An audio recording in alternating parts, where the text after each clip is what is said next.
Everything your high school teacher told you about money is a lie, and this is why you're still broke. And Alex, a 32-year-old marketing manager, stared at the $18,000 credit card debt glowing mockingly on his screen. He made decent money, $65,000 a year, but every raise only seemed to raise his monthly payments. He was stuck on the financial treadmill, and the faster he ran, the deeper the hole became. Welcome to Ace Wealth Mindset, where we dissect the blueprints of financial freedom. Today, we are cracking open the paradigm-shattering secrets of Robert Kiyosaki's Rich Dad, Poor Dad. This isn't just about getting rich. It's about escaping the mental cage built by a flawed education system. Alex wasn't lazy. In fact, he was the picture of conventional success. He had the college degree, the stable job, and the nice house, with a mortgage that felt like an anvil chained to his ankle. Every morning, he joined the millions in the daily commute, the rat race, working not for himself but for his landlord, his credit card company, and the government. His poor dad, his highly educated, well-meaning father, had taught him the formula. Go to school, get a good job, work hard, save money, and get out of debt. It sounded responsible, but for Alex, it was a slow march toward financial anxiety. He watched his successful colleagues and wondered, why were they all so stressed despite their huge salaries? The reason, Kiyosaki explains, is that they were still trapped in the same loop. Earn more, spend more. This is the fundamental, devastating mistake of the middle class. The belief that more income solves a cash flow problem. It doesn't. It just increases the size of the prison. Alex realized he needed a new teacher, a new mindset, and a completely different set of rules. The first lesson Kiyosaki learned from his rich dad was not about money, but about the mental barrier that keeps people poor. The poor mindset. The moment Alex started working for money, he stopped learning the skills to make money work for him. Rich Dad's philosophy was simple yet profound. The poor and the middle class work for money. The rich have money work for them. Alex was trading his most valuable asset, his time, for a salary that barely covered his liabilities. He was financially uneducated, operating in a world of complex financial instruments with a first-grade knowledge base. The fear of not paying bills and the desire for instant gratification kept him in a continuous cycle of working for a paycheck. Reflective. The change wasn't about a better job. It was about a deeper internal shift. Reflective. Application. Alex started by calculating his true hidden liabilities, not just the credit cards, but the monthly cost of his lifestyle. This meant the car payment, the new tech gadgets, and the subscriptions that gave him momentary pleasure but zero long-term value. The aha was realizing he wasn't spending 10% on luxuries, but nearly 40% on things that took money out of his pocket and kept him tied to his job. This leads to the second most critical lesson in the book. The definition of an asset versus a liability. The cash flow quadrant. This is the blueprint for financial literacy. Most people, including Alex, operate under a flawed, simple-minded accounting system. Kiyosaki's definition is an absolute truth. An asset puts money in your pocket. A liability takes money out of your pocket.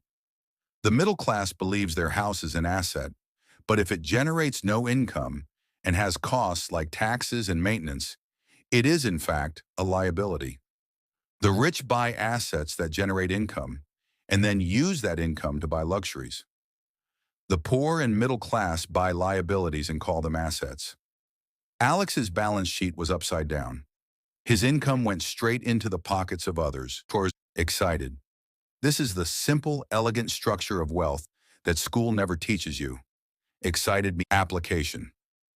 Alex redrew his personal balance sheet, separating his real assets, zero, from his crippling liabilities, $18,000 credit card, $350,000 mortgage. He realized that the rich focus all their energy on building the asset column first. Assets are things like stocks that pay dividends, real estate that generates rent, or businesses that generate profits without his constant labor. This shift in focus is the single most powerful financial move anyone can make. This strategy leads directly to the third major lesson, the incredible advantage of the rich man's corporation, the rich man's loophole.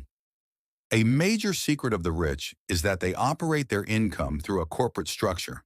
The middle class operates on the W-2 loop. Earn, get taxed, spend. The rich man's corporation operates on the C-corp loop.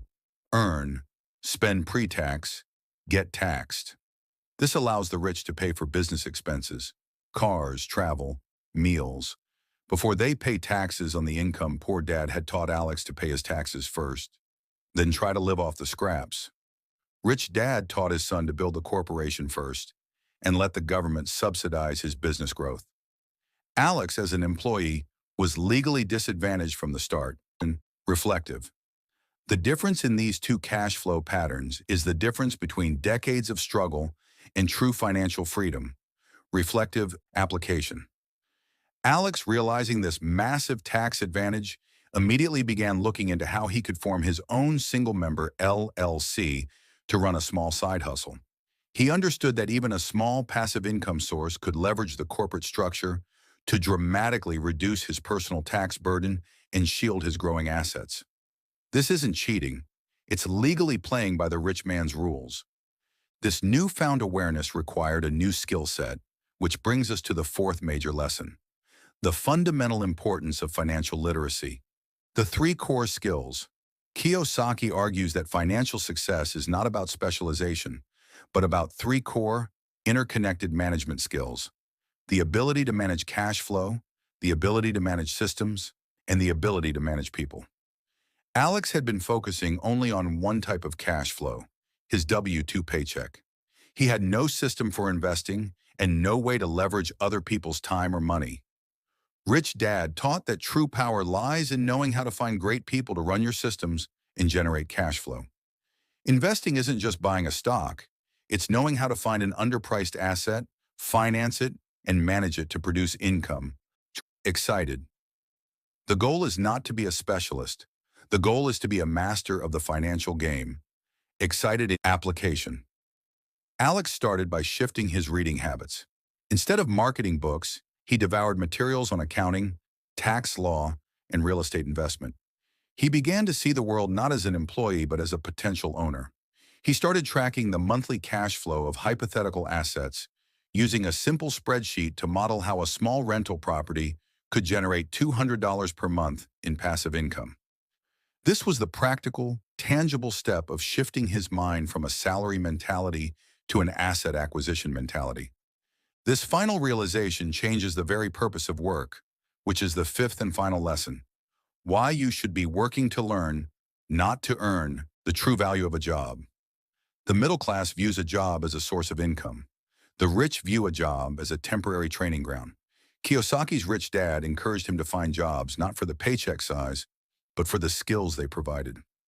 Alex, in his marketing role, was gaining great knowledge in sales and communication, which are invaluable skills for an entrepreneur, but he hadn't linked those skills to his own asset column. Instead of working to climb the corporate ladder, the goal should be to acquire the necessary skills: sales, negotiation, public speaking, accounting, that will allow you to build and manage your own wealth-generating systems. Reflective. Your job is not your career. Your financial education is your career. Reflective application. Alex stopped seeing his marketing job as his end destination and started seeing it as a sandbox. He volunteered for projects that involved negotiation and financial reporting, forcing himself to become uncomfortable and build the skills he knew he'd need to manage his own real estate deals or future business ventures. He was no longer motivated by the salary, but by the growth of his personal skill asset column. So where did Alex end up? The shift from the mindset of his poor dad to the strategy of his rich dad completely changed his trajectory. The $18,000 debt didn't vanish overnight, but the fear did. He now had a plan based on financial laws, not outdated advice. He started allocating his extra income, money he previously used for liability purchases, into a low-cost S&P 500 index fund, the first seat of his asset column. He was no longer running in the rat race. He was strategically building an escape route. The key is realizing that financial freedom is not about a high-paying job. It's about having an income from assets that exceeds your monthly expenses. This book is your permission slip to question everything you've been taught and to start building your own gold-plated systems today. If this mind shift has challenged your conventional thinking, then hit that like button to signal to the algorithm that you are ready to break free from the rat race. Subscribe to Ace Wealth Mindset for more deep dive analyses of the world's most powerful wealth books. And let me know in the comments, what is the biggest liability you are currently calling an asset? Share this video with one friend who you know is tired of running that financial treadmill. The game has changed, and the time to start playing by the rich man's rules is now.